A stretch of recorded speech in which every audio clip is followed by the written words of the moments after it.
Today I want to talk about AI and the beauty of, or the positive aspects of AI. Since AI came about and AI really took over a lot of stuff, everyone has been talking about the dangers of AI, and I completely understand that, and I see that as well. And I see that in action already. I will also say I am implementing a lot of AI in what I do to really optimize the operational costs in running the companies and running things that I have to run. That being said, it's been a while since I've been looking for positive aspects of AI. How can AI benefit humanity in ways that we can't if we are just operating as just regular humans? And I've got two points. The first one, which is a discussion that I have had with my friend Dave for a very long time, and I like the way he has described it. So the analogy that he says is that AI is a qualitative calculator, whereas calculator is a quantitative method of measurement. So what does this mean? This means that as we live in a quantitative world, as we start quantifying things, we can start measuring and we can start optimizing. We have been living in a quantitative world for a very long time. You see finance leading a lot of decision making. You have North Star metrics and other sub-metrics that you're optimizing for. And these are all quantitative. These are things that we can measure. And a calculator is fantastic at that. What is 1 plus 1? What is 2,586 times 8 square? And then you square root all of that. A calculator is very good at measuring quantitative things that we can quantify. That's great. However, life is not just quantitative. Life has a lot of qualitative aspects too. How do we account for that? How do we think about that? How do we apply, or how do we contextualize these qualitative aspects? And we need some form of qualitative calculator, just like what our calculators have been doing for quantitative objects or quantitative measurements. And AI is really good at that. Not that AI thinks on our behalf, but AI understands the context of all these qualitative conversations that's going on. And then it can provide us a better way of understanding what's going on. Because I think I've talked about this before, but everything in life has two aspects. Whether you see light as a particle or you see light as a wave really depends on how you're looking at light and what perspective and context you're looking at light. In the same vein, any decision we make or anything in life has both the quantitative aspect and the qualitative aspect. As if we can start measuring both and having the context of understanding how our decisions can impact quantitative and qualitative, we can start making much better decisions. And I'm very excited about that. I think AI can be a very big positive impact to start to understanding the qualitative context of any of these discussions. And just coming back to blockchain again, and I think that's where blockchain is very exciting, because blockchain is not about making decisions on your behalf. It can execute decisions through smart contracts, but more importantly, it's about keeping and verifying that information, that data piece. To make any calculations, be it a calculator doing quantitative or AI doing qualitative, we need to have data, we need to have information. And blockchain is really interesting as a technology to be verifying these data, keep it in distributed places, and it's immutable. And because we have that base layer where I can trust and prove that all data is verified, then I can start doing any calculations, any contextualization, any decision making. So I think that's very exciting, and that's where I think AI can be a very, very big use case. How to make money on that is a whole separate conversation, and I think tokenization could be an aspect, and other forms of maybe licensing the information, licensing the data can be another aspect. And that's a separate topic. On the other hand, I see AI as a very interesting tool when it comes to understanding how systems work. To give you some context, I'll give you a context, I'll give you an example, and I'll tell you, and then I can explain what I'm talking about. Otherwise, it gets a bit too abstract. So the context is that everything in life is a system. A country is a system, a corporate structure is a system, industrial design, organizational design in economics is a system, supply chain is a system. Everything is a system. Blockchain is a system, games are a system, airline miles, they are a system, everything is a system. And there's nothing wrong with that. A system is really how everyone comes together and organize amongst themselves. In economics, we call them a market. And a system is just a little bit more structured. And the thing about systems is that, yes, you can structure it, or you can define a marketplace at time zero in this shape and form. But as things starts to change and starts to grow, where entropy comes in, things are going to get further apart, things are going to be more chaotic, more complicated. The system, the market, is just going to change. This is something that we cannot stop, and this is just, it is what it is. It will always be like that. So what does that mean?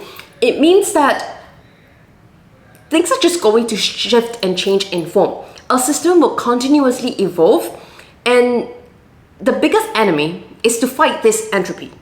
And the way to do it is through organization, through incentives, through getting people together to be making decisions, to coordinate, to collaborate with each other. That's the only way to fight entropy. Tokens can be a good way to do that. Money can be a good way to do that. Purpose, faith, a lot of religion stuff. It's also a one method of coordination to incentivize people to come together to coordinate and make decisions. Okay, so that's the context. Everything's a system, and the system keeps evolving. That's the context we're talking about. Then the analogy I want to give you, where AI comes in, because we're still talking about AI, is chemistry. The Nobel Prize of 2024 in chemistry was won by 3 people. They are all in the area of using AI to find new protein structures. It sounds simple, but this blew my mind for like a couple of days. So how does this, what's the context of this? Firstly, there are a lot of protein shapes, and we don't know them. I think before they use AI to solve it, I think we only know about 100 to 150,000 protein shapes. And now we know something like 200 million protein shapes. Why is this important? It's not important to know how we get to the shape. It's important to know what the shape looks like, so we can start building vaccines and medicine to counteract these specific kind of protein and really start curing a lot of diseases. So that's why it's very important. Everything in our body is made out of protein. That's why you're recommended to eat like 150 grams of protein a day. You're supposed, at least my PD tells me, to take protein shake, to eat more protein, to eat more meat. And if you're vegan, I'm pretty sure there are a lot of other vegan mechanisms to eat more protein, because our body is made out of protein. And so that means the good stuff, like things, your muscles, but also the bad stuff, around the category of viruses and bacteria. So if we know how this protein is being shaped, then we can start creating cures to solve, prevent, or stop a specific kind of disease, a protein-based disease. That is very exciting. So this Nobel Prize is in the category of AI discovering protein shapes, and they're using AI in 2 different forms. And now this is where I want to share a bit of this before I go into my second idea of how AI can change the world for better in terms of economics and systems. So the Nobel Prize is split into 2, 50%, and one of the 50% part is split by 2 people, so 25%, 25%. So the 25% pair is shared by Google DeepMinds. The 2 guys at Google DeepMinds. During COVID, this give you some context, protein folding has been one of like the biggest challenge for a very long time. And previously they were just figuring out how protein structure works, and a lot of scientists are working on that. Then it evolved to, can we get people to run their idle computers or their probably PlayStation or something, very similar to decentralized infrastructure in crypto. But basically, can I use your idle GPU or CPU to be running a game software to start figuring out how to fold proteins? It was an open source project, and people are like, let me load the program into my computer, so when I'm not using, it will be running in the background to figure out what could the structure of proteins look like. And then they run it for a while, and then they gotten some feedback. Some of these people are gamers. They're like, I see your program. I see how it structures the protein. I can do a better job. I can be much faster than them. I can be more efficient than them. So this guy, sorry, I forgot his name, but this guy came around and said, okay, well, let me make a competition where he has something. So this is the context. I'll share a link with if you want to learn more. But the context is that okay, I have a shape of what the protein looks like, and this will be an open competition for everyone. Anyone who gets 90% similar to that shape, you basically win. And so he has been running this competition and just getting more methods of figuring out how the protein folding structure looks like. So far, the best was like sub 50%. This is where DeepMind came in. So DeepMind, the main guy, sorry, I forgot his name, but he's this British like superstar chess prodigy, and he loves playing chess. He heard about this competition, and then he told, that was during COVID. He told the DeepMind team, oh, why don't we join this thing? You know, we have back then it was just not LLMs kind of AI, but different form of AI. And let's use the program that we have to start figuring out how to solve these protein structures. The team came together and said, yeah, sure. So they entered, they ran a few things, and then it was right by 70%, which is the highest that they have seen since forever. But it's still not 90%. We want 90%, remember? So that's fine. They submitted, and then they were trying to figure this thing out, and they said, okay, this is interesting. Then they hit 70%, and then they paused for a while. Fast forward about a year, LLMs came out, and they decided, oh, you know, let's go and attempt this protein folding structure again. So they use LLMs, so they built a new AI system, really ingest allowing the system to learn a lot of the previous understanding of protein folding, protein structures, same data set, by the way. Same data set, put into a brand new system, and they were lucky because they're part of Google, so they have all these computing resources. But they built it into the system, and then suddenly they entered the competition again, and they hit 90%, more than 90%. And since then, we've found out a couple 100 million protein structures, thanks to AI. So AI can do fantastic, phenomenal things that humans cannot do. And this is really interesting. This is game-changing. I'll talk about the other guy later, but this is really game-changing because previously scientists were in the realm of, okay, maybe every year we have a few thousand more protein structures we can figure out. This time we have 1,000x times the protein structures that we have in place. It's really exciting because we have to redesign what the system of research, what does a system of research looks like. And it's really exciting because this changes the entire playing field of how to go find new protein structures or new healthcare solutions. I'm really excited about this because for the first time, we have a brand new super abundant resource, which is protein structures and folding structures, into the community of the science community. And the amount of fun things that we can do, the fun things that we can experiment with, the new solutions that we can start building in the next couple of years is just really exciting. And I'm thrilled about that. Now, let's go back to the other guy. So the other guy won the other 50% of the Nobel Prize. His method is also using AI in a different form. Okay, it's been a while, so I'm a bit fuzzy on the details, but the whole idea is that he gives the AI the structure of how protein is being folded, or he gives the structure of what the folded protein structure looks like, and then he adds a lot of noise to it and layers them on top of each other. He asks the AI to figure out what the protein structure is. Keeps running these tests and then starts giving brand new messy images, and the AI could find protein structures. And all of this is due to the innovations and new degree that AI is performing in. And that's really, really fascinating. I think this unlocks a new skill set, a new level of, not skill set, but a new level of expertise that we didn't have as humanity for the longest time. So I'm really excited about it. Okay, so what does this mean? How does this come into context of tokens and systems? So the way I see, so going back to the first context is that everything is entropy. The way to coordinate is a tool which is an incentive to get people to coordinate together. It's very energy intensive because entropy is basically things getting further and further apart. Your job to coordinate means to put things closer and closer together. And to put things close together requires a lot of energy, a lot of effort.